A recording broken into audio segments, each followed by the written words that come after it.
le feu crépitait tranquillement, remplissant l'air de chaleur et d'une ambiance réconfortante.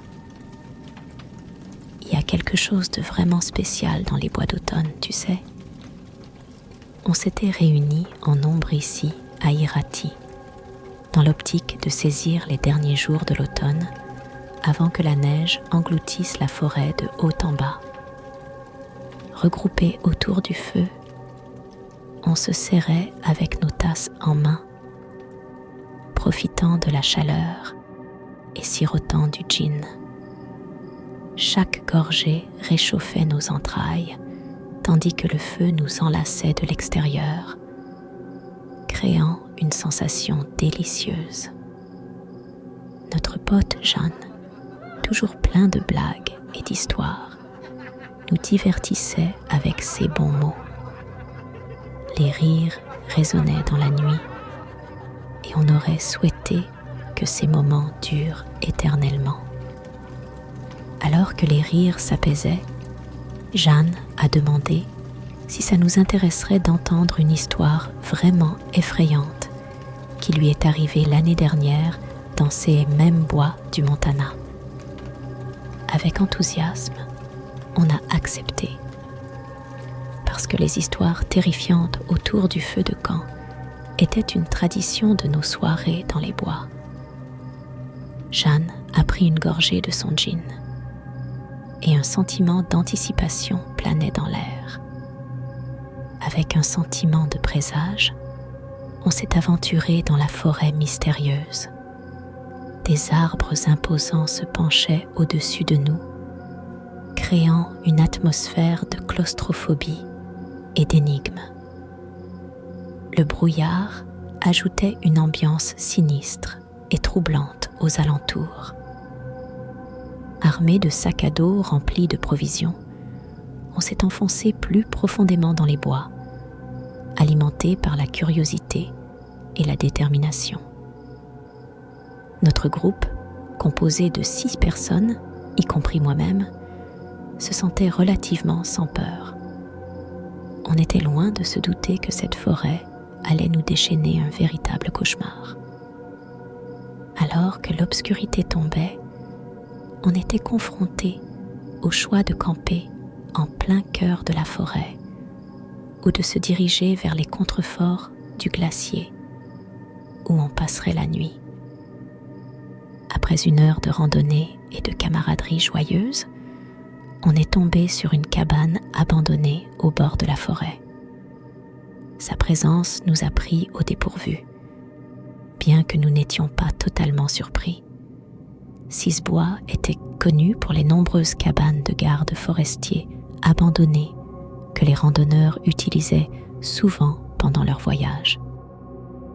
L'aspect de la cabane était sinistre, marqué par le passage du temps. La porte grinça alors que je l'ouvrais prudemment et nous sommes entrés avec précaution à l'intérieur. L'air moisi portait le parfum du vieillissement et de l'oubli. Des toiles d'araignées ornaient les coins, évoquant un sentiment de désolation.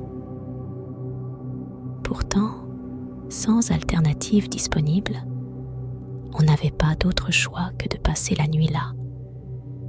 L'obscurité planait et les filles exprimaient leur peur, refusant de s'aventurer plus loin.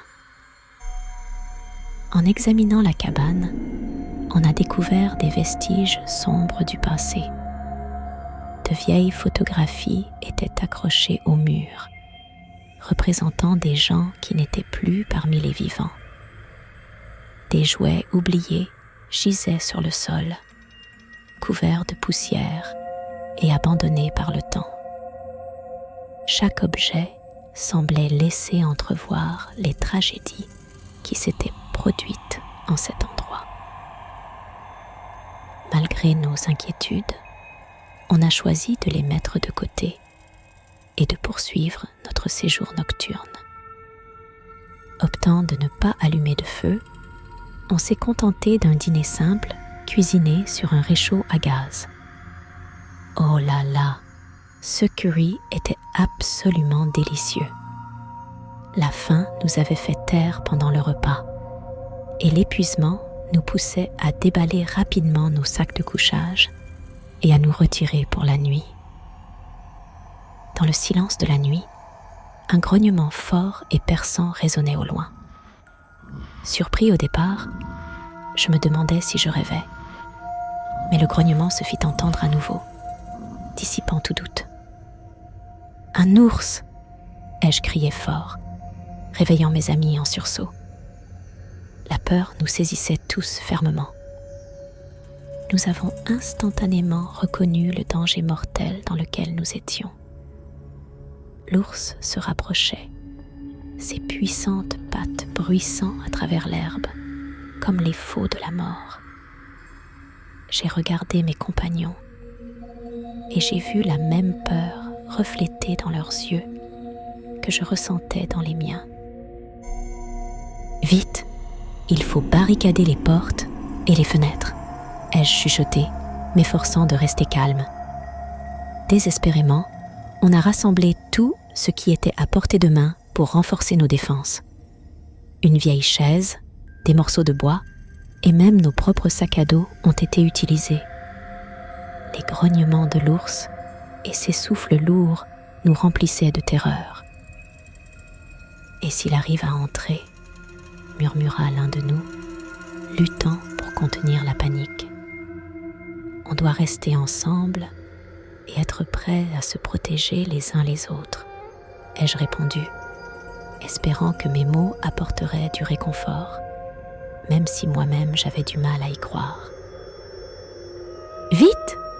En haut !» Ellie, l'une de nos amies, a rapidement réalisé que le grenier serait notre refuge le plus sûr. Silencieusement, on s'est dirigé vers l'escalier et on est monté, en espérant que l'ours n'atteindrait pas la cabane à temps. En atteignant le grenier, on a refermé violemment la trappe et on a rapidement empilé tous les objets stockés là-dessus. Heureusement, il y avait une fenêtre, car l'air devenait stagnant et suffocant. On s'est rassemblés sur le plancher du grenier et je me suis approchée de la fenêtre, m'efforçant de percevoir tout signe de l'ours. Dans l'obscurité, ma vision m'a fait défaut. Je n'osais pas allumer la lampe de poche, comptant uniquement sur mon ouïe. De temps en temps, on pouvait entendre le souffle de l'ours et le son de ses pas rôdant autour de la cabane. Toute la nuit s'est écoulée pendant qu'on restait coincé dans le grenier, comme si on était enfermé dans une cage avec une bête vorace qui rôdait à l'extérieur. Chaque grincement et coup de vent alimentait de nouvelles vagues d'anxiété. Pourtant, pas un mot n'a été prononcé. Un silence hanté imprégnait la cabane, ponctué uniquement par le battement rapide de nos cœurs. Rassemblés ensemble, on absorbait chaque souffle et écoutait attentivement chaque son au-delà des murs. Avec les premiers rayons de soleil qui perçaient à travers les fenêtres, on a rassemblé le courage de sortir de la cabane. Penché par la fenêtre, j'ai écouté pendant environ 5 minutes.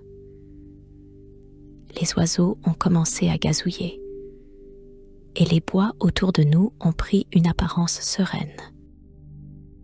Il semblait que l'ours avait perdu tout intérêt pour nous et avait disparu dans la nature sauvage. Un profond sentiment de soulagement nous a envahis, mais les horreurs de la nuit sont restées gravées dans nos cœurs. J'ai scruté les alentours tout le long du retour, à moitié en m'attendant à voir l'ours émerger des fourrés. « On a réussi », murmura l'un de nous, esquissant un faible sourire. Mais quelque chose en moi a changé. Je ne regarderai plus jamais la forêt avec des yeux aussi insouciants, ai-je dit, fixant l'horizon. Cela nous a rappelé de respecter respecter la nature et son immense pouvoir. James a pris une gorgée de gin, rompant le silence qui s'était installé parmi nous. On n'arrivait pas à croire à quel point on était devenu facilement la proie du sauvage. Un malaise persistait, mais le whisky aidait à apaiser la tension, et le feu crépitait joyeusement. Avec plusieurs heures restantes jusqu'au lever du soleil, on a décidé qu'il valait mieux se reposer, même brièvement, pour s'assurer que le retour ne serait pas trop ardu. Enveloppés dans nos sacs de couchage, on s'est abandonné à un sommeil profond, sachant qu'on avait survécu à une épreuve éprouvante.